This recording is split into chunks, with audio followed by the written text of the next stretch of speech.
সুবহানাল্লাহ। ভাইরা আমার, বন্ধুরা আমার, মুফাসসিরিনে কেরাম বলেন,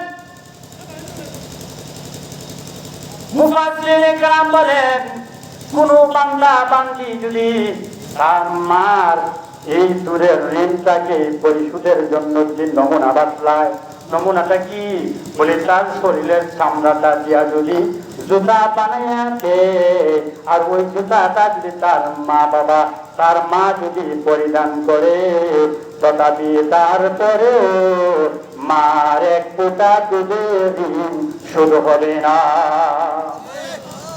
এক ফোঁটা দুধের ঋণ শোধ হয় না। কিন্তু দুঃখজনক হলেও সত্য, আমাদের সমাজের মধ্যে, আমাদের দেশের মধ্যে, আমাদের মহল্লার মধ্যে এরকম কুলাঙ্গারও পাওয়া গিয়েছে, তার মা বাবার উপরে হাত তুলতে দ্বিধাবোধ করে নাই। আর ওরা বলেন ঠিক না বেঠে, ওরা কুলাঙ্গার, কি গার? আর ওরা বলে ওরা কি গার? কুলাঙ্গার। ওরা নেক সন্তান নয়, ওরা কুলাঙ্গার সন্তান। কেন কুলাঙ্গার বললাম? ভাইরা আমার, বন্ধুরা আমার, গভীর মনোযোগ দিয়ে শুনুন। আল্লাহর নবী, বিশ্ব নবী রাহমাতুল লিল আলামিনের একজন সাহাবী ছিল, যার নাম ছিল আলকামা। আলকামা রাদিয়াল্লাহু তাআলা আনহু।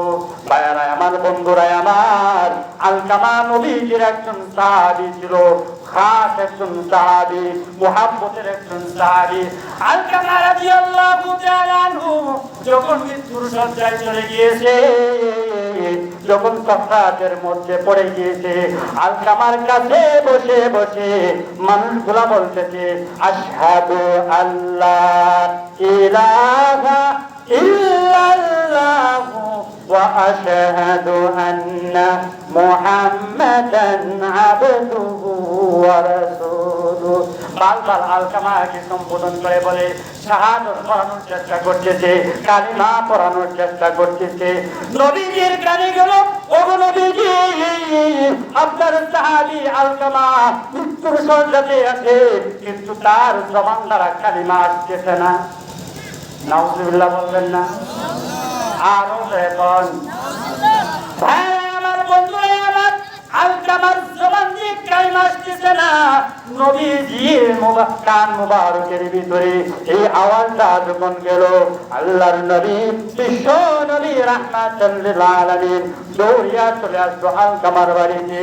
বাড়িতে আসার পরে আলকামার মাকে জিজ্ঞাসা করে, আলকামার মা, আমার আলকামা কি তার স্বভাব চরিত্র ভালো ছিল নি? আলকামার মা ডাক দিয়ে বলে, ওগো নবীজি, আলকামার নামাজ ছিল, আলকামা হজ করেছে, তার সে 5 ওয়াক্তের নামাজ আদায় করেছে, সে বড় দিনদার ছিল, পরহেজগার ছিল, সে বড় আমল করা ছিল, তাহাজ্জুদ গুজার ব্যক্তি ছিল। ও রাজ্জাল যুব সমাজ, আমার কথা যদি বুঝে থাকেন উত্তর দেন, রূপটা কি ভালো ছিল না মন্দ? আরো ধরে বলেন, আরো ধরে বলেন। আমার, বন্ধুরা আমার, নবীজি কানে যখন এই আওয়াজ গেল, আলকামা বলো ভালো ছিল, 5 ওয়াক্তের নামাজ আদায় করতো, তাহাজ্জুদ গুজার করতো, সে নফল নামাজ আদায় করতো। নবীজি এখন কোন কিছুই বুঝতেছেন না। খানে কাবার দেখেন দরবারে দুটি হাত আসমানে দিকে বাড়াই দিচ্ছে। জোরে কোন আল্লাহু আকবার। আরো জোরে বলেন আল্লাহু আকবার। নবীজি দুটি হাত বাড়াই দিয়ে বলেন, রব্বুল আলামিন, আলকামার ব্যাপারে তারা তো বলতেছে ভালো, আলকামা খারাপ লোক না। আবার আলকামার মাকে ডাক দিয়ে বলেন, ও আলকামার মা, সে নামাজি ছিল বুঝলাম, সব কিছুই ভালো ছিল বুঝলাম, কিন্তু আলকামার জীবনের ভিতরে এইরকম কোন দৃশ্য আছে কিনা যে দৃশ্যর কারণে গো তুমি মা কষ্ট পেয়েছিল? এই কথা বলা মাত্র আলকামা রাদিয়াল্লাহু তাআলা গুরমা চোখের পানিগুলো অটোমেটিক ছেড়ে দিয়েছে, হাও হাও করে কান্না শুরু করে দিয়েছে। জমিনের মধ্যে আলকামার মা পড়ে গিয়েছে। নবীজি সাহাবীদেরকে বলেন, সাহাবীরা রে, আলকামার মা এই কথা শোনার পরে কেন কান্না শুরু করে দিয়েছে? কিন্তু আছে না নাই? জোরে বলেন। ভাই আমার, নবীজি আবার আলকামার মাকে ডাক দিয়ে বলেন, আলকামার মা বলো দেখি, আলকামা তোমার সাথে কোনো আচরণ খারাপ করেছে কিনা? আলকামার মা দেখতে বলে, ওগো নবীজি, আলকামার সব দিক দিয়ে ভালো ছিল, কিন্তু আলকামার স্ত্রী যখন আমার সঙ্গে কোনো কিছু নিয়ে কথাবার্তায় চক্কর লাগতো, কথা কাটাকাটি হইতো, সে জীবনের প্রত্যেকটা সময়ে তার স্ত্রী পক্ষ নিয়েছে। আমি মাকে কোনোদিন সেই সান্ত্বনা দেয় নাই।